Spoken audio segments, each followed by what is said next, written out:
Hello student, welcome to Techno Herald online concept series. हम लोग क्या इस कॉन्सेप्ट सीरीज में क्या देखते हैं, कोई भी कॉन्सेप्ट लेते हैं, उस कॉन्सेप्ट को डिटेल में एनालिसिस करते हैं।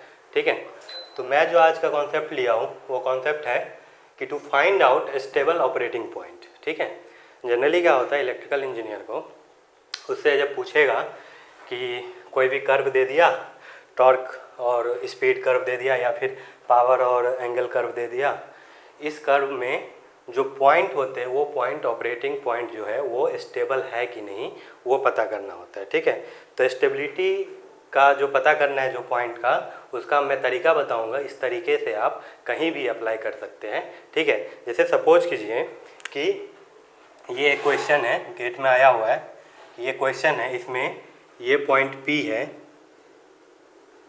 और ये पॉइंट Q है। ठीक है, ये पॉइंट P है और ये पॉइंट Q है। इस दोनों पॉइंट में ये चेक करना है कि ये ऑपरेटिंग पॉइंट स्टेबल है कि नहीं। ठीक है, तो कभी भी अगर पॉइंट को स्टेबिलिटी चेक करना है कि वो पॉइंट स्टेबल है कि नहीं, तो आप क्या कीजिएगा, इस पॉइंट से देखिएगा कि इस पॉइंट से मैं थोड़ा इधर आऊँगा। ठीक है, और इस पॉइंट पे चेक करूँगा कि इधर आने से स्पीड में क्या चेंजेज आ रहा है। ठीक है, ये जो क्वेश्चन है ये मोटर का कर्व है। ठीक है, वो तो ऑब्वियस आपको पता ही होगा, ये क्या है, इंडक्शन मोटर्स का टॉर्क स्पीड कर्व। ठीक है, torque speed characteristics of induction motor. ठीक है, अब देखिए, या कोई भी मोटर है, सिंपली आपको मोटर अगर दे दिया, ठीक है, तो मोटर में क्या होता है जनरली, ये याद रखिएगा, जो मैं अभी जिस तरीके से फाइंड आउट करूँगा पॉइंट, आपको पता भी होगा कि मोटर में जनरली क्या होता है कि मोटर में आप इलेक्ट्रिकल सप्लाई देते हैं, है ना। मोटर में सप्लाई क्या होता है, इलेक्ट्रिकल, और आउटपुट क्या होता है, ये याद रखिएगा, और आउटपुट क्या होता है, मैकेनिकल आउटपुट। तो अब ये बताइए कि अगर मैं किसी भी मोटर में इलेक्ट्रिकल सप्लाई बढ़ा दूं, यानी कि electrical supply means electrical power बढ़ा दूं, वोल्टेज बढ़ाऊँ, वोल्टेज से करंट, करंट से पावर, जो इलेक्ट्रिकल पावर अगर बढ़ाऊं, तो दैट मीन्स क्या होगा कि P अगर इंक्रीज करूँ, हो सकता है उसके P से आप क्या, टॉर्क भी आएगा ना, एक टॉर्क भी आएगा। मैं ये नहीं बता रहा कैसे टॉर्क आएगा, कैसे पावर आएगा, कैसे वोल्टेज है, बस ये याद रखिए कि अगर पावर इंक्रीज किया तो टॉर्क भी इंक्रीज होगा इलेक्ट्रिकल, यानी कि इलेक्ट्रिकल सप्लाई अगर मोटर में किसी कारण से बढ़ा और वो टॉर्क को बढ़ा दिया, तो क्या होगा, ये टॉर्क आपको मोटर का स्पीड बढ़ा देगा, यानी कि मोटर का जो एक्सेलरेशन टॉर्क होगा वो क्या हो जाएगा, T माइनस मैकेनिकल क्या है, लोड मान लीजिए। ठीक है, ये क्या हो सकता है, TL भी हो सकता है, T माइनस TL जो एक्सेलरेशन टॉर्क होगा, यानी कि मोटर को स्पीड कब बढ़ेगा, जब ये T इंक्रीज होता है। सिंपल है, T जब इंक्रीज हो जाएगा तो T माइनस TL जब ग्रेटर देन अगर 0 हो जाएगा, यानी कि मोटर एक्सेलरेट करेगा। ये बस याद रखिएगा कॉन्सेप्ट कि एक्सेलरेट करेगा। जो पॉइंट पता करूंगा ना, उसमें यही कॉन्सेप्ट को यूज करने जा रहे हैं कि किसी कारण से अगर इलेक्ट्रिकल टॉर्क इंक्रीज होता है तो, और T माइनस TL अगर ग्रेटर देन 0 आता है, तो वो मोटर क्या होगा, उसके बाद एक्सेलरेट करना स्टार्ट होगा due to increase in electrical torque, है ना, due to increase in electrical torque, है ना, या due to change in acceleration torque, है ना। चेंज इन एक्सेलरेशन टॉर्क कैसे होगा, या तो T इंक्रीज करेगा या नहीं तो कोई TL को भी डिक्रीज कर सकता है, लेकिन ओवरऑल जो TA होगा वो ग्रेटर देन 0 अगर आ गया उस पॉइंट से चेक जब कर रहे हैं, तो उस पॉइंट के बाद वो एक्सेलरेट करने लगेगा, किसके कारण, एक्सेलरेशन टॉर्क के कारण। ठीक है, ये क्लियर है। और सिमिलरली यही जो TA अगर लेस देन 0 हो जाएगा तो इलेक्ट्रिकल टॉर्क के कारण क्या हो जाएगा, डी एक्सेलरेट करने लगेगा। ठीक है, डी एक्सेलरेशन हो जाएगा किसका, मोटर का। ठीक है, ये मोटर का केस है। जनरेटर का भी आगे बताऊंगा, जनरेटर जस्ट उल्टा हो जाएगा कि अगर मैकेनिकल जो स्पीड है, प्राइम मूवर का स्पीड अगर इंक्रीज होता है किसी कारण से, तो जनरेटर एक्सेलरेट कर जाता है ना, और इलेक्ट्रिकल लोड अगर बढ़ गया तो जनरेटर डी एक्सेलरेट होगा। ठीक है, ये कॉन्सेप्ट लगेगी हमें चेक करने में कि कोई भी पॉइंट स्टेबल है कि नहीं। तो चलिए, ये क्लियर है कि जो एक्सेलरेशन टॉर्क अगर ग्रेटर देन 0 आया तो एक्सेलरेट करेगा, लेस देन 0 आया तो डी एक्सेलरेट करेगा। और उस पॉइंट पे जब आप देखिएगा, वो जो पॉइंट जब फाइंड आउट करने का जो क्वेश्चन आएगा उसमें या तो स्पीड के रिस्पेक्ट में आएगा, जो कैरेक्टरिस्टिक्स होगा स्पीड में होगा, टॉर्क स्पीड में, या फिर पावर एंगल में। तो पावर से भी क्या निकलता है, टॉर्क ही निकलता है, और डेल्टा से क्या रिप्रेजेंट करता है, स्पीड ही रिप्रेजेंट करता है। बताऊंगा कैसे करेगा, ये बताऊंगा बाद में। तो यहाँ पे देखिए टॉर्क और स्पीड का ये कैरेक्टरिस्टिक्स है। तो कोई भी पॉइंट पे चेक करना है तो क्या करेंगे, सबसे पहले इस पॉइंट से थोड़ा मान लीजिए कि मैं इधर आ गया, ठीक है, या फिर ये इसी कर्व पे आ जाइए, कोई भी कर्व पे मैं इधर आ गया, ठीक है। क्या किया, इस पॉइंट से मैं इधर आ गया, और इस कर्व में क्या दिया, ये TL जो दिया है लोड टॉर्क दिया है, लोड टॉर्क, और ये TM जो दिया है ये मैकेनिकल टॉर्क मतलब मोटर टॉर्क है, ये सॉरी मोटर टॉर्क है, मीन्स क्या है, motor torque means electrical torque जो आप देते हैं, इलेक्ट्रिकल पावर जो सप्लाई देते हैं मोटर को, वहाँ से जो टॉर्क आएगा, सभी मैकेनिकल लॉसेस को हटाने के बाद जो शाफ्ट पे टॉर्क आएगा वो टॉर्क का कैरेक्टरिस्टिक्स का ही है, ठीक है। तो चलिए यहाँ से अगर इस पॉइंट पे आए, देखिएगा यहाँ से इस पॉइंट पे आया, तो इस पॉइंट पे पहले के कंपेयर में यहाँ पे पहले देखिए कि टॉर्क का क्या हो गया, टॉर्क जो होगा, टॉर्क पहले क्या था, देखिए टॉर्क का इंक्रीजिंग ऑर्डर तो ये एक्सिस है ना। पहले सपोज कीजिए कि यहाँ पे क्या था, ये TM1 मान लीजिए, या T1 इलेक्ट्रिकल टॉर्क TM1 मान लीजिए, अब हो जाएगा TM2, और TM2 क्या है, लेस देन, ध्यान दीजिएगा TM2 लेस देन TM1। तो क्या देखे कि जो इलेक्ट्रिकल टॉर्क है वो टॉर्क डिक्रीज हो गया, इलेक्ट्रिकल टॉर्क डिक्रीज हो गया इस पॉइंट पे, ठीक है। इस पॉइंट पे यहाँ से जब इधर आया था तो इलेक्ट्रिकल टॉर्क डिक्रीज हो गया, देखिए यहाँ पे लगे इलेक्ट्रिकल टॉर्क डिक्रीज हो गया, दैट मीन्स जो एक्सेलरेशन होगा वो कम हो जाएगा, निगेटिव में जाएगा ऑलमोस्ट, है ना। तो निगेटिव में जाएगा तो क्या करेगा, डी एक्सेलरेट करेगा, due to torque decelerate करेगा, ठीक है। ये याद रखिए कि due to torque decelerate हुआ जब इस पॉइंट से इधर आया।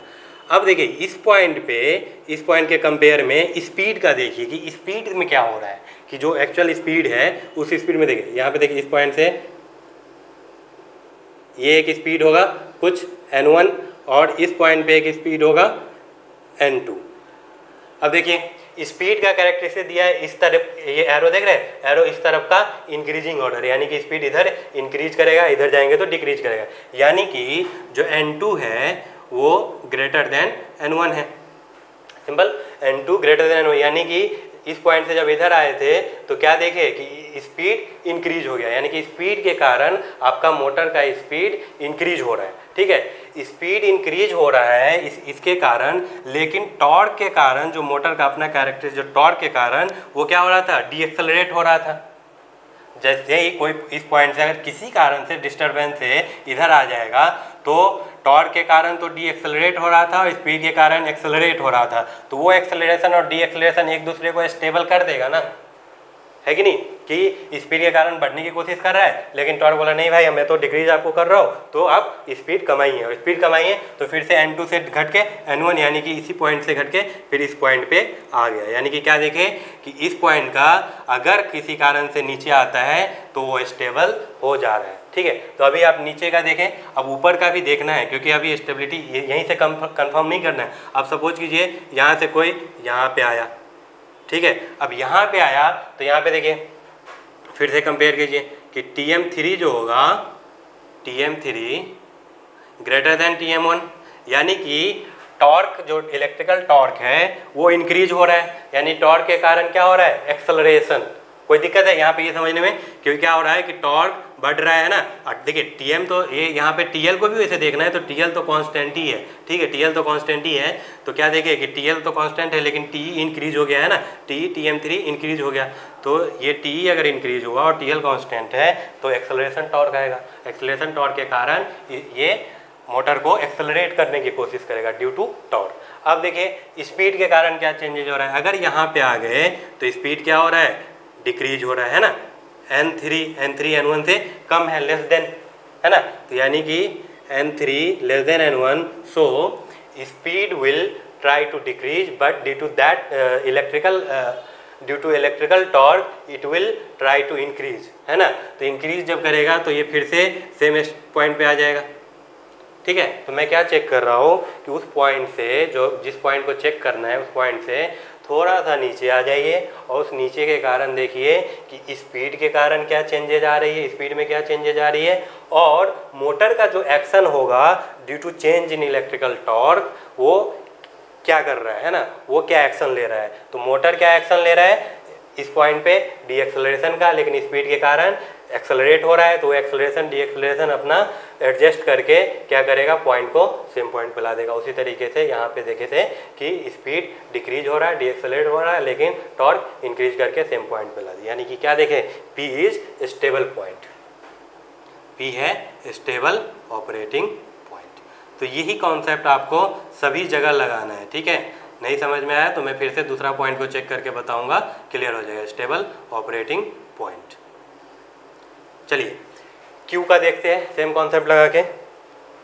क्या है, इस क्यू पॉइंट से सपोज कीजिए मैं यहाँ पे आया, तो यहाँ पे आया तो स्पीड में क्या हो गया, ये अगर n2 मान लीजिए और इस पॉइंट पे n1 है तो n2 ग्रेटर देन n1, यानी कि स्पीड क्या कर रहा है, एक्सेलरेट कर रहा है। अगर इस पॉइंट से किसी भी डिस्टर्बेंस के कारण यहाँ पे कोई आ गया तो एक्सेलरेट कर रहा है स्पीड। अब देखिए टॉर्क जो अपना एक्शन लेगा मोटर, वो क्या करने की कोशिश करता है, देखिए यहाँ से जब यहाँ आए तो इस पॉइंट पे टॉर्क Tm3 मान लीजिए, ये Tm3 Tm1 से जो इस पॉइंट का अगर Tm1 है ग्रेटर देन है, यानी टॉर्क भी, इलेक्ट्रिकल टॉर्क भी बढ़ गया। और इलेक्ट्रिकल टॉर्क जैसे ही मोटर में बढ़ता है यानी कि इलेक्ट्रिकल सप्लाई बढ़ा है, यानी कि एक्सेलरेट ये भी करेगा ड्यू टू टॉर्क। तो स्पीड भी एक्सेलरेट कर रहा था ना, n2 यहाँ पे जो स्पीड भी एक्सेलरेट कर रहा था, ठीक है। यहाँ पे स्पीड भी एक्सेलरेट कर रहा है और ड्यू टू टॉर्क भी एक्सेलरेशन आ रही है, तो ये तो भाग जाएगा, है ना, गई भैंस पानी में, ठीक है। यानी कि this point is not stable. क्यों, क्योंकि ये तो यहाँ से किसी भी कारण से अगर डिस्टरबेंस होगा तो उसको इलेक्ट्रिकल टॉर्क भी सपोर्ट नहीं कर रहा है और ये स्पीड के कारण भी सपोर्ट नहीं मिल रहा है, तो वो तो अनस्टेबल सिचुएशन आ जाएगा, ठीक है। यानी कि एक ही पे अगर हो गया, पता चल गया कि this is not operating stable operating point, तो यहीं पे डिक्लेयर कर देंगे Q is not stable point, ठीक है। और समझने के लिए वैसे देख लेते हैं, यहाँ पे अगर सपोज कीजिए कि यहाँ पे आया, देखिए यहाँ पे आया तो स्पीड क्या हो जाएगा, देखिएगा स्पीड n3 जो होगा greater than n1, sorry less than n1, क्योंकि स्पीड का ऊपर के तरफ बढ़ेगा, n3 लेस देन n1, तो स्पीड के कारण क्या हो रहा है, डी एक्सेलरेट, ठीक है। अब देखिए स्पीड के कारण डी एक्सेलरेट हो रहा है, लेकिन टॉर्क के कारण टॉर्क भी घट गया है इसके एक्चुअल पॉइंट से, और टॉर्क इलेक्ट्रिकल टॉर्क ही घटा है ना, लो टॉर्क कांस्टेंट है, यानी कि T माइनस TL में ये घट गया है और ये कांस्टेंट है, तो क्या करेगा, डी एक्सेलरेट। तो टॉर्क के कारण भी डी एक्सेलरेट, तो ये पूरा डी एक्सेलरेट होके बैठ जाएगा, यानी कि that point is unstable point, ठीक है। तो भैंस अगर पानी में चली गई दैट मीन्स वो अनस्टेबल पॉइंट हो जाएगा। चलिए इस पॉइंट को देखते हैं। ये पॉइंट मान लीजिए S है और ये पॉइंट R है, ठीक है। ये पॉइंट S है और सेम कॉन्सेप्ट को यूज करते हैं। चलिए ये देखिए, इस पॉइंट से सपोज कीजिए मैं यहाँ पे आ रहा हूँ, ठीक है, इस पॉइंट पे आ रहा हूँ, इसमें क्या दिया है,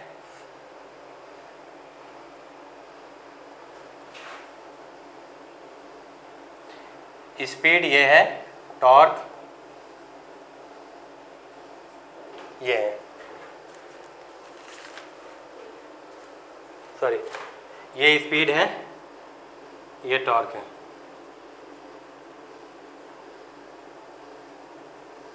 ठीक है।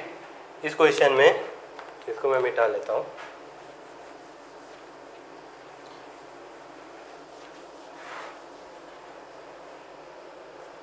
एरो पे ध्यान दीजिएगा, ये स्पीड है और ये टॉर्क है, ठीक है। यहाँ पे चेक करने के लिए फिर से अगर सपोज कीजिए कि आप यहाँ पे आ गए, ठीक है, यहाँ पे अगर आ गए तो ध्यान दीजिएगा इसमें जो TL कर्व और TM कर्व क्या है कि मोटर का कर्व है, ये भी चेंज हो रहा है और TL भी चेंज हो रहा है, तो अपने को TM माइनस TL जो है, यानी कि TM को मैं क्या ले रहा हूँ, इलेक्ट्रिकल टॉर्क को, यही ना मोटर टॉर्क ही है, तो TE माइनस TL दोनों को चेक करना पड़ेगा कि उस पॉइंट पे TL के साथ क्या हो रहा है और TM के साथ क्या हो रहा है। तो देखिए जब यहाँ पे आए थे तो यहाँ पे देखिएगा कि जो TL है वो TL ये होगा, और इस TL के मुकाबले कंपेयर टू दिस TL1 और TL2 क्या हो रहा है इस पॉइंट पे, TL2 इंक्रीज हो रहा है कि नहीं, टॉर्क का इधर की तरफ इंक्रीज करेगा, TL2 इंक्रीज हो रहा है, और TL1 मतलब TL2 इंक्रीज हो रहा है कंपेयर टू TL1। अब देखिए इस पॉइंट पे TM को भी चेक करना है, ठीक है, TM को भी चेक कीजिएगा। तो देखिए ये जो कर्व है, ये कर्व TM क्या है, स्ट्रेट लाइन है ना, स्ट्रेट लाइन है। स्ट्रेट लाइन में और ये इधर की तरफ झुक गया, ठीक है, तो ये स्ट्रेट लाइन में क्या होगा कि कौन ज़्यादा, यहाँ पे जो ये TM आएगा वो TM का पॉइंट कुछ इस तरीके से आएगा, ठीक है। ये देखिए ये अब एक्सपोनेंशियली या मतलब कर्व बना के ऊपर की तरफ जा रहा है, और ये अभी डिले टाइम मतलब इस कर्व को फॉलो कर रहा है। तो ये देखिएगा कि जो TM है वो भी इंक्रीज हो रहा है, TM2 है ना, TM2 भी जो आएगा एक वैल्यू आएगा TM2 का, वो TM2 भी इंक्रीज हो रहा है, ठीक है, कंपेयर टू TM1, यानी कि TM माइनस TL, TM क्या है, TE, ठीक है, मोटर में TM माइनस TL, TM भी इंक्रीज हो रहा है, देख लिया, और TL2 भी इंक्रीज हो रहा है, ठीक है। अब देखिए इस पॉइंट पे यहाँ से हम ये देख रहे हैं कि TM इंक्रीज जो हो रहा है वो स्ट्रेट लाइन को फॉलो कर रहा है, और TL एक कर्व को फॉलो कर रहा है, और TL ज़्यादा इंक्रीज हो रहा है, यानी कि अगर कंपेयर करेंगे तो TL का इंक्रीज ज़्यादा हो रहा है कंपेयर टू TM। क्यों? क्योंकि TM का जो ग्राफ है वो स्ट्रेट लाइन है, और TL का जो ग्राफ है वो कर्व यानी कि पैराबोला का फॉलो कर रहा है, और पैराबोला सडनली चेंज मतलब ज़्यादा चेंज होगा, उसको देखिएगा तो वैल्यू ज़्यादा चेंज होगा, यानी TL ज़्यादा हो रहा है, तो क्या बोलेंगे, ये डीएक्सलरेट करेगा।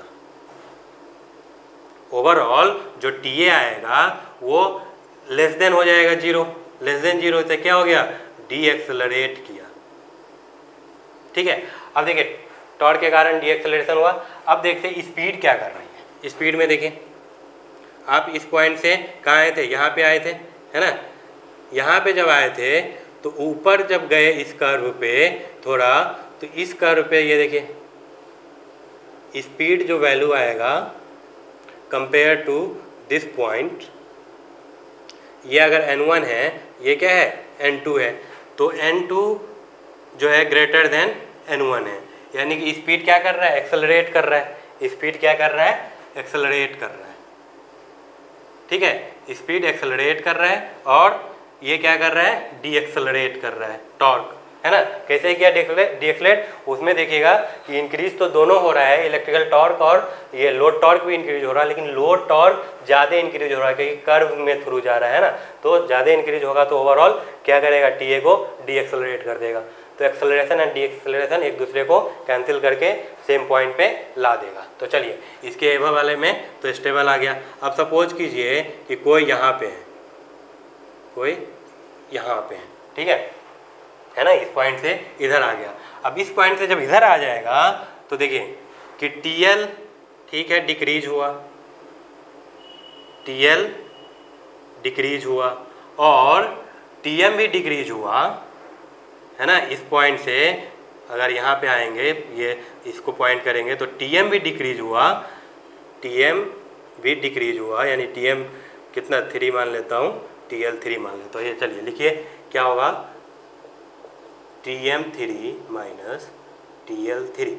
देखिए डिक्रीज तो ये भी हो रहा है और ये भी हो रहा है, लेकिन जो TL3 जो डिक्रीज हो रहा है वो कर्व के साथ हो रहा है ना, कर्व के साथ हो रहा है, यानी कि कर्व कभी भी बहुत ज़्यादा डिक्रीज करेगा। एक्सपोनेंशियली मान लीजिए पैराबोला है, एक्चुअली पैराबोला डिक्रीज भी करेगा तो कंपेयर टू TM ज़्यादा डिक्रीज करेगा, यानी कि TL3 2 बार मान लीजिए डिक्रीज किया और TM 1 बार डिक्रीज किया, तो ओवरऑल जो TA आएगा वो ग्रेटर देन ही 0 आएगा, क्योंकि बहुत ज़्यादा डिक्रीज कर गया है ना, ये थोड़ा डिक्रीज किया, तो TA ग्रेटर देन 0 तो क्या करेगा, एक्सेलरेट करेगा, है ना, एक्सेलरेट किया।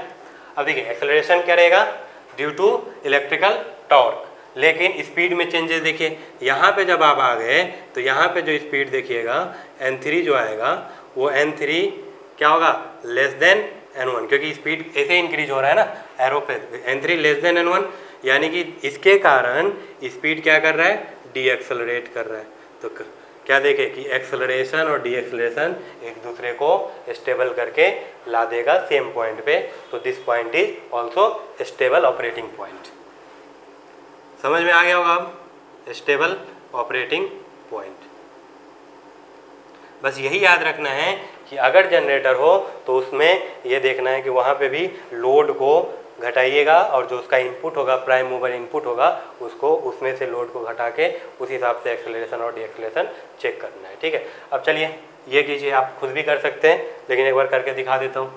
देखिए यहाँ से थोड़ा इधर आ जाइए इस पॉइंट पे, ठीक है, या यहाँ पे भी आ सकते हैं, लोड कर पे कोई दिक्कत नहीं है, यहाँ पे आ जाइए। ठीक है, क्या किया, इस पॉइंट से यहाँ पे आ गया, तो देखिए ये था अगर मान लीजिए N1 और ये हो गया N2, तो N2 लेस देन N1, तो स्पीड के कारण क्या हो रहा है, डी एक्सेलरेट। चलिए अब टॉर्क के कारण देखते हैं। जब यहाँ से इधर आए थे तो क्या हुआ, TM डिक्रीज हुआ, TM डिक्रीज हुआ है ना, लेकिन TL जो है वो TL इंक्रीज हो गया। देख रहे हैं ये कर्व थोड़ा इस तरीके से बना दिया है, ऐसे करके ऐसे आ रहा है, तो TL क्या हो जाएगा, देखिए TM equals to TA equals to TM minus TL। क्या हुआ कि TL जो है, ये जो TM है, TM डिक्रीज हुआ, चलिए डिक्रीज हुआ, और TL जो होगा वो इस पॉइंट से यहाँ पे, देखिए यहाँ पे कुछ अगर लेंगे TL1, ये जो TL2 आएगा वो TL2 क्या हो जाएगा, ऐसे करके इंक्रीज ही हो रहा है, तो वो इंक्रीज करेगा, इंक्रीज किया और ये डिक्रीज हो गया, तो क्या करेगा, डी एक्सेलरेट, यहाँ से डी एक्सेलरेशन और यहाँ से भी डी एक्सेलरेशन। तो क्या देखे, ये तो पॉइंट भाग रहा है किसके तरफ, डी एक्सेलरेशन की तरफ, तो ये भी पॉइंट क्या कहलाएगा, अनस्टेबल। क्यों, क्योंकि टॉर्क के कारण, इलेक्ट्रिकल टॉर्क के कारण जो एक्शन लेगा मोटर अपना टॉर्क स्पीड कैरेक्टरिस्टिक के कारण, उस एक्शन के कारण भी डी एक्सेलरेट हो रहा है और स्पीड तो डी एक्सेलरेट हो ही रहा है। ठीक है, तो ये पॉइंट अनस्टेबल ऑपरेटिंग पॉइंट, यहाँ पे एस स्टेबल ऑपरेटिंग पॉइंट। चलिए सेम अगर कॉन्सेप्ट यहाँ पे अप्लाई करते हैं इस क्वेश्चन में, आप निकाल सकते हैं, ये पॉइंट के बारे में पूछ रहा हूँ, आप निकाल के देखिए तो खुद ही, ये क्या है ए और ये क्या है बी। ठीक है, तो दोनों पॉइंट में चेक करना, और डॉटेड लाइन जो है वो लोड टॉर्क है, मोटर का ये लोड टॉर्क है, और ये torque speed characteristic of motor है, सॉलिड लाइन। ठीक है, तो चेक कीजिए,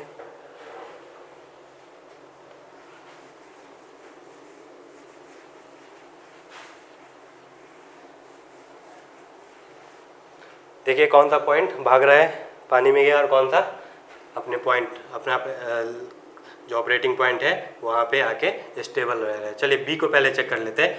बी में देखिए, बी में क्या करेंगे, सपोज कीजिए मैं यहाँ पे आया इस पॉइंट पे, ठीक है, इस पॉइंट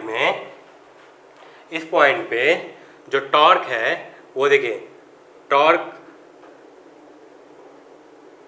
ये आएगा, यहाँ पे मान लीजिए कि लोड टॉर्क TL1 था और मोटर का टॉर्क TM1, यानी इलेक्ट्रिकल टॉर्क TM1, ठीक है, मोटर का।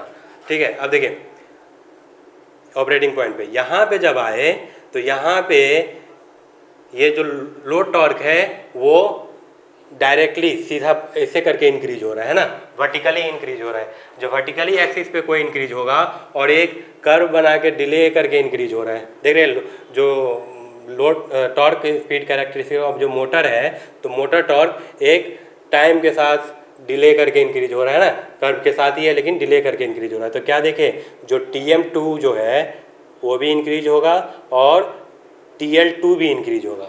जब ऊपर गए तो क्या होगा, TM2 भी इंक्रीज होगा और TL2 भी इंक्रीज होगा, लेकिन जो TM2 का इंक्रीज है वो ज़्यादा है। क्यों ज़्यादा है, क्योंकि यहाँ के बाद ये पॉइंट पे वो वर्टिकली इंक्रीज हो रहा है कि नहीं। तो TL2 का TL2 का इंक्रीज ज़्यादा है ना वर्टिकली, और TM2 कम है। तो चलिए TA जो हो जाएगा TM माइनस TL, ठीक है। अब TL2 दो बार मान लीजिए इंक्रीज किया और ये थोड़ा इंक्रीज किया, तो फाइनली क्या आ जाएगा, TA निगेटिव आ जाएगा। TA निगेटिव आ जाएगा तो डी एक्सेलरेट करेगा, ठीक है। डी एक्सेलरेशन हो रहा है किसके कारण, टॉर्क के कारण। अब स्पीड में देखिए कहाँ से आए थे आप, कहाँ से, इस पॉइंट से, सॉरी ये ऑपरेटिंग पॉइंट है, इस ऑपरेटिंग पॉइंट से आप ऊपर गए थे। ऊपर जब गए थे तो स्पीड में देखिए, तो स्पीड में क्या है, n/n दिया है ना, यानी कि ये जो स्पीड क्या होता है, NR/n, मतलब रोटर का जो टॉर्क होता है वो, और वहीं से जो रेशियो है ये 1 यहाँ पे, यानी कि स्पीड अगर इधर इंक्रीज करेंगे तभी तो सिंक्रोनस स्पीड पे जब जाएगा तो ये 1 हो जाएगा। तो यानी कि स्पीड का जो इंक्रीज का जो एक्सिस है वो एरो इधर है। तो चलिए यहाँ से जब ऊपर गए थे तो स्पीड क्या हो गया था, n2, और यहाँ पे n1, और n2 ग्रेटर देन n1। तो n2 ग्रेटर देन n1 के कारण स्पीड इंक्रीज हो रहा है, तो क्या बोल सकते हैं, एक्सेलरेशन। ये एक्सेलरेशन हुआ और यहाँ पे डी एक्सेलरेशन हुआ। तो ये एक्सेलरेशन डी एक्सेलरेशन एक दूसरे को स्टेबल करके ला देगा स्टेबल पॉइंट पे, ठीक है। अब सपोज कीजिए नीचे आए, यहाँ से नीचे आया ये पॉइंट पे, ठीक है।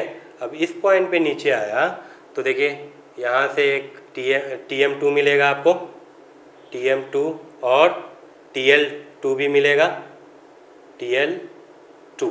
तो चलिए TM2 क्या हुआ, डिक्रीज हुआ, TL2 भी डिक्रीज हुआ, लेकिन TL2 जो डिक्रीज होगा वो डॉटेड वर्टिकली हो रहा है ना, TL2 डिक्रीज ज़्यादा हो रहा है और TM2 डिक्रीज कम हो रहा है। तो TM माइनस TL जो होगा वो डिक्रीज ज़्यादा हुआ, ये कम डिक्रीज हुआ, तो TA जो होगा ग्रेटर देन 0, यानी कि एक्सेलरेशन करेगा due to action in torque. अब देखिए स्पीड का क्या हो रहा है, स्पीड ऑब्वियस है घट रहा है, यानी कि n3 less than n1, speed के कारण क्या हो रहा है, डी एक्सेलरेट, ठीक है, डी एक्सेलरेशन, और यहाँ पे एक्सेलरेशन। तो क्या होगा, ये पॉइंट को स्टेबल ला देगा, यानी कि B is stable operating point, B is stable operating point. चलिए ए को कंपेयर कीजिए, इसी तरीके से चेक कीजिए। ए के लिए क्या करेंगे, यहाँ से सपोज कीजिए आप यहाँ पे गए, तो यहाँ पे जब गए तो क्या होगा कि टॉर्क ए से आएगा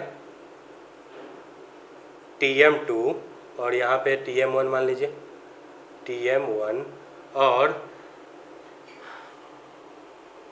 ये क्या है कि जो TM2 है वो इंक्रीज, TM2 जो है वो इंक्रीज हुआ है ना, इस पॉइंट से अगर इधर गया तो TM2 इंक्रीज हुआ, और TL देखिए, TL भी वर्टिकली, यहाँ से TL वर्टिकली इंक्रीज हो रहा है ना, वर्टिकली इंक्रीज हो रहा है, तो TL जो आपको देगा वो भी इंक्रीज होगा, यानी कि TL2 डबल इंक्रीज होगा और TM2 इंक्रीज हुआ। तो चलिए TA क्या हो जाएगा, TM माइनस TL इंक्रीज ज़्यादा हो रहा है और TM इंक्रीज हो रहा है लेकिन कम हो रहा है, तो क्या होगा, ये TA को डी एक्सेलरेट कर देगा, डी एक्सेलरेट कर देगा, ठीक है। समझ में आ रही है कि TM इंक्रीज तो हुआ लेकिन कम हुआ, क्योंकि ये कर्व के साथ जा रहा है और ये वर्टिकल के साथ जा रहा है, ठीक है। तो इस तरीके से चेक कीजिए। और स्पीड में क्या हो गया, स्पीड में जो N1 है, यहाँ पे N1 है और ये N2 है, N2 लेस देन N1, तो N2 लेस देन N1, ये भी क्या करेगा, डी एक्सेलरेट करेगा, यहाँ से भी डी एक्सेलरेशन, यहाँ से भी डी एक्सेलरेशन, तो पॉइंट को, वो पॉइंट अनस्टेबल पॉइंट कहलाएगा, ठीक है। तो सिंपल कॉन्सेप्ट है, लेकिन जो थ्योरी में यूज कर रहा हूँ वही है कि आपको जो इलेक्ट्रिकल जो मोटर होती है, उस मोटर में कभी भी ये देखना है कि जो मोटर का टॉर्क होगा वो इलेक्ट्रिकल टॉर्क या टॉर्क स्पीड कैरेक्टरिस्टिक से चेक कीजिए कि वो इंक्रीज हो रहा है कि नहीं। अगर वो इंक्रीज होगा, अगर एक्सेलरेशन ला दिया, TA एक्सेलरेशन ले आइए कि TM माइनस TL से, और स्पीड भी क्या चेंजेज हो रहा है उस पॉइंट में, चेंजेज होने के कारण वो दोनों एक दूसरे के अपोजिट है, तो ठीक है कि वो पॉइंट स्टेबल कहलाएगा, क्योंकि एक एक्सेलरेट करेगा, दूसरा डी एक्सेलरेट करके उस पॉइंट पे ला देगा, लेकिन दोनों एक्सेलरेट ही कर रहा है तो वो पॉइंट को अनस्टेबल बना देगा, ठीक है। तो सिंपल सा कॉन्सेप्ट है। अभी देखिए यही कॉन्सेप्ट में स्विंग इक्वेशन जो है, P डेल्टा कर्व जो आप पढ़ते हैं, P डेल्टा कर्व, उस पर मैं अप्लाई करने जा रहा हूँ।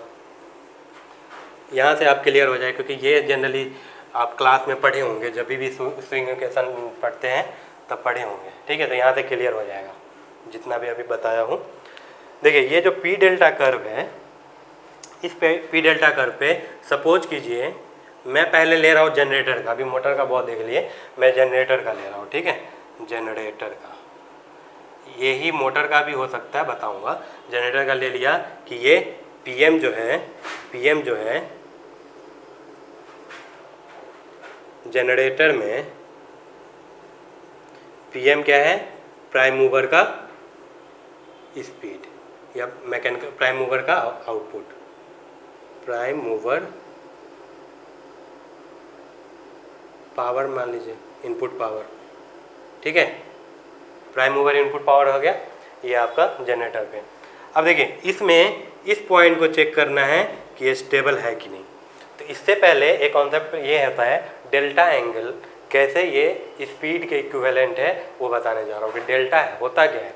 डेल्टा जो है, जो एंगल है वो एंगल आपका क्या होता है कि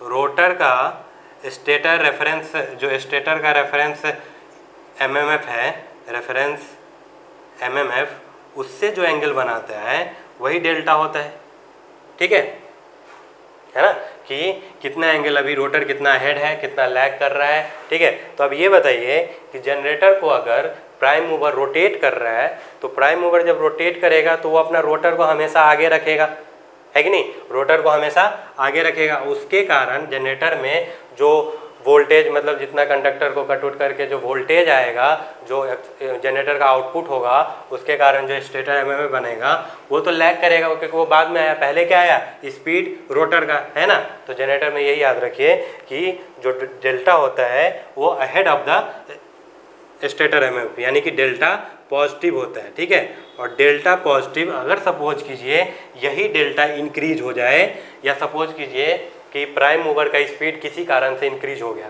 तो स्पीड इंक्रीज हुआ यानी कि रोटर जो यहाँ है वो कुछ यहाँ पे आ जाएगा, इंक्रीज इन स्पीड के कारण रोटर कुछ यहाँ पे आ जाएगा, तभी देखिए डेल्टा क्या हो गया, इंक्रीज हो गया। यानी कि जनरेटर में अगर कोई बोले कि डेल्टा इंक्रीज हो रहा है तो क्या बोल सकते हैं कि स्पीड भी उसका इंक्रीज हो रहा है, तभी वो डेल्टा इंक्रीज हो रहा है। क्लियर है ना। वो कहाँ से आया, इस कॉन्सेप्ट पे कि रोटर और स्टेटर रेफरेंस एमएमएफ के बीच का जो एंगल होगा डेल्टा। अब सपोज कीजिए जो मोटर होता है उस मोटर में क्या है कि लैग करेगा। देखिए ये डेल्टा जो पॉजिटिव है, अगर आप वो जो ईएमएफ का इक्वेशन लिखेंगे तो वहाँ में E at an angle of delta जो लिखते हैं EMF at an angle of delta, वही डेल्टा पॉजिटिव लेते होंगे जनरेटर में, और जो मोटर में आएगा वो निगेटिव आएगा, ठीक है। और वैसे भी मोटर में क्या है कि सप्लाई किसको दे रहे हैं, स्टेटर को, है ना। स्टेटर को सप्लाई दिया तो स्टेटर रेफरेंस एमएमएफ जो होगा वो फिर रोटर में जो आएगा एमएमएफ, या रोटर जो पोजीशन है वो पोजीशन क्या होगा कि लैग करेगा, ठीक है। यानी कि डेल्टा जो होगा वो निगेटिव होगा, ठीक है, डेल्टा निगेटिव होगा। अब सपोज कीजिए कि डेल्टा अगर इंक्रीज हो रहा है किसी कारण से, तो डेल्टा इंक्रीज हो रहा है तो रोटर स्पीड, रोटेशन जो है कि मान लीजिए कि रोटर आ गया स्टेटर रेफरेंस एमएमएफ पे अगर आ गया किसी कारण से, तो क्या होगा कि स्पीड अगर इंक्रीज हुआ तभी तो बढ़ेगा ना, आगे की तरफ बढ़ेगा, और बढ़ेगा तो क्या डेल्टा का डिक्रीज हो गया। यानी कि क्या देखिए, जो स्पीड मोटर का स्पीड इंक्रीज होगा मीन्स डेल्टा डिक्रीज हो गया। अब देखिए डेल्टा अगर इंक्रीज हुआ किसी कारण से, डेल्टा अगर इंक्रीज हुआ, ठीक है, तो रोटर कहाँ आ जाएगा, यानी कि और ज़्यादा लैग कर रहा है, यानी क्या बोलेंगे, स्पीड डिक्रीज हो गया। तो इस कॉन्सेप्ट को यूज करेंगे यहाँ पे और पता करेंगे ये कॉन्सेप्ट क्या है। ये कॉन्सेप्ट तो बस इसका कंपेयर किया हो कि जो डेल्टा होता है वो स्पीड के इक्विवेलेंट होता है। बाकी जो कॉन्सेप्ट पहले जो यूज करते थे स्पीड और टॉर्क पे, वही कॉन्सेप्ट यहाँ यूज करेंगे और देखेंगे कि कौन सा पॉइंट स्टेबल पॉइंट है, कौन सा पॉइंट स्टेबल नहीं है, ठीक है। और आपको पता ही होगा पी जो होता है, पावर होता है वो टॉर्क, है ना, ओमेगा इंटू टी होता है, स्पीड इंटू टी, लेकिन पावर और टॉर्क को ले सकते हैं, इक्वल मान सकते हैं, ठीक है। तो चलिए डेल्टा को स्पीड से कंपेयर कीजिए और पावर को टॉर्क से कंपेयर कीजिए, और बाकी जो बताया था जो क्वेश्चन उसी से अप्लाई कर। देखिए ये जो कर्व है, ये कर्व क्या है, क्या देता है, electrical power P equals to P M sine delta, ठीक है। यानी इस कर्व पे कोई भी पॉइंट इलेक्ट्रिकल पावर रिप्रेजेंट करेगा, ठीक है। तो देखिए पी जो जनरेटर में अगर इलेक्ट्रिकल पावर इंक्रीज हो जाए, ठीक है, और प्राइम मूवर को कांस्टेंट ही रहेगा, तो क्या क्या मानेंगे कि वो डी एक्सेलरेट कर जाएगा, ठीक है। ये कॉन्सेप्ट यूज करेंगे। और यहाँ पे देखिए ये जो पॉइंट है, इस पॉइंट से सपोज कीजिए यहाँ पे आ गए, यहाँ पे आ गए, तो डेल्टा कंपेयर कीजिए, ये डेल्टा 1 और ये डेल्टा 2।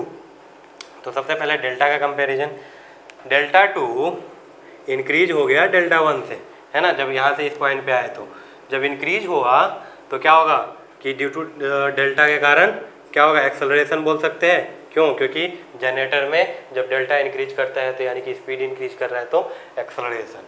चलिए यहाँ पे जब इस पॉइंट पे आए तो देखिए तो P2 ये क्या हो जाएगा, P2, और यहाँ पे क्या है, ये PM और P1 होगा सपोज कीजिए, यहाँ पे का मैं P1 मान लेता हूँ, है ना, और P2।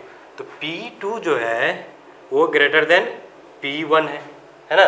तो इसका जो एक्सेलरेशन पावर होगा वो क्या होगा, मैकेनिकल पावर जो प्राइम मूवर है, input power minus electrical power, ठीक है। यही होता है ना स्विंग इक्वेशन में। तो देखिए PM तो कांस्टेंट ही है, अभी प्राइम मूवर का इनपुट कांस्टेंट ही है, लेकिन किसी भी कारण से इस पॉइंट पे गया तो P2 इंक्रीज हो गया, है ना। PM माइनस P क्या हो गया, इंक्रीज हो गया। इंक्रीज जब हो जाएगा तो PA क्या हो जाएगा, लेस देन 0, यानी कि डी एक्सेलरेट करेगा, डी एक्सेलरेट करेगा। तो क्या देखें, ये एक्सेलरेशन और ये डी एक्सेलरेशन एक दूसरे को कैंसिल करके आपको यहाँ से इस पॉइंट पे फिर से ला देगा, ठीक है। उसी तरीके से अगर नीचे आएंगे तो नीचे भी कोई पॉइंट पे आया तो क्या होगा, डेल्टा 3 और P3। तो चलिए डेल्टा 3 क्या हो गया, लेस देन डेल्टा 1, तो इसके कारण डी एक्सेलरेशन, और P3 भी डिक्रीज हो गया, यानी कि PA equals to PM minus P क्या हो गया, डिक्रीज। चलिए डिक्रीज हो गया तो क्या बोलेंगे, एक्सेलरेशन, और ये एक्सेलरेशन ये डी एक्सेलरेशन एक दूसरे को कैंसिल करके आपको सेम पॉइंट पे ला दिया, यानी कि this point is operating point. अब मान लीजिए कि यहाँ पे पॉइंट का पूछ रहा है कि ये पॉइंट स्टेबल ऑपरेटिंग पॉइंट है कि नहीं। ये क्या है, स्टेबल ऑपरेटिंग पॉइंट। चलिए यहाँ पे चेक करते हैं, यहाँ पे चेक करेंगे तो क्या होगा, सपोज कीजिए कि मैं यहाँ पे आया तो चलिए ये मान लीजिए डेल्टा 1 ही, और ये मान लीजिए डेल्टा 2। तो डेल्टा 2 अगर ग्रेटर देन डेल्टा 1 है, डेल्टा 2 ग्रेटर देन डेल्टा 1 है, तो क्या बोलेंगे, एक्सेलरेशन। चलिए एक एक्सेलरेशन आ गया। अब यहाँ पे जो P हो गया, P क्या हो गया, मान लीजिए P3 मान लेते हैं, तो P3 जो होगा वो लेस देन P1, ये P1 है, और ये पॉइंट पे P3 तो क्या होगा, लेस देन P1, ठीक है। मैं इस पॉइंट पे बात कर रहा हूँ, P3 लेस देन P1। तो P3 लेस देन P1 तो क्या होगा, PM minus PA equals to PM minus P क्या हो गया, डिक्रीज हो गया, P डिक्रीज हो गया तो क्या होगा, PA ग्रेटर देन 0, तो क्या होगा, एक्सेलरेट, है ना। नेगेटिव में अगर कुछ घटता है तो ये ओवरऑल बढ़ेगा ना पहले से, तो एक्सेलरेशन, और यहाँ भी एक्सेलरेशन, यहाँ भी एक्सेलरेशन, ये चला जाएगा भैंस पानी में, ठीक है।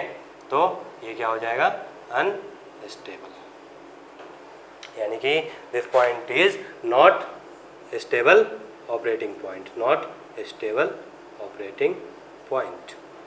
ये हो गई जनरेटर की बात। अब करते हैं मोटर में, यही कॉन्सेप्ट मोटर में। और आपको पता होगा कि मोटर और जनरेटर के लिए सेम ही कर्व बनता है और सेम ही ऑपरेटिंग पॉइंट भी होता है, लेकिन चेक कर लेते हैं, ठीक है।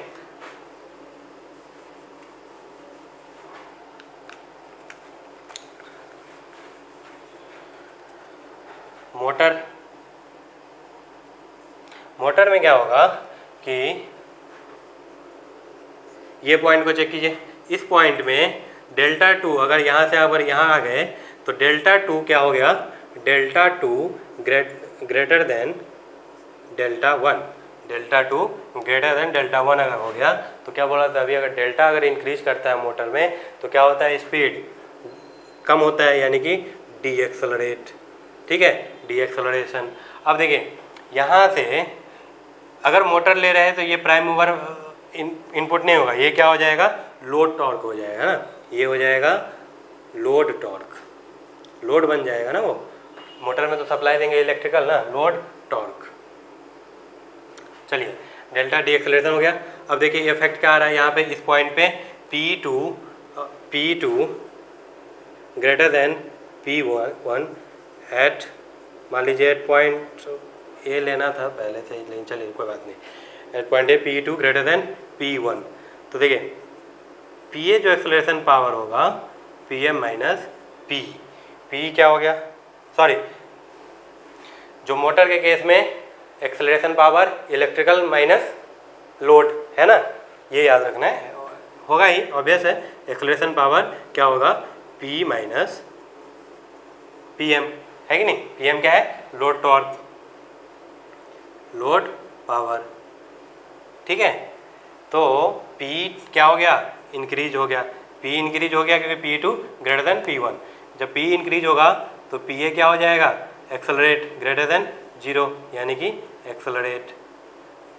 तो ये एक्सेलरेशन ये डी एक्सेलरेशन एक दूसरे को कैंसिल करके सेम पॉइंट पे ला दिया, बाकी आप चेक कर सकते हैं, आपको बता दिया। तो ये कॉन्सेप्ट है, अब इस कॉन्सेप्ट को आप कहीं भी यूज़ कर सकते हैं, अब छोटे छोटे, क्योंकि ये क्वेश्चन जो ऑपरेटिंग पॉइंट का पूछता है ना, तो उस समय हो जाती है थोड़ी कन्फ्यूजन हो जाती है, लेकिन इसको आप यूज़ करेंगे तो कोई दिक्कत नहीं होगा, ठीक है। अगर आपको वीडियो अच्छा लगे तो लाइक कीजिएगा, सब्सक्राइब कीजिएगा, शेयर भी कीजिएगा, और कोई ऐसा कॉन्सेप्ट हो जो आपको समझ में नहीं आ रहा हो वो कमेंट भी कीजिएगा, उसको मैं इजी तरीक़ा से बताने की कोशिश करूँगा, ठीक है।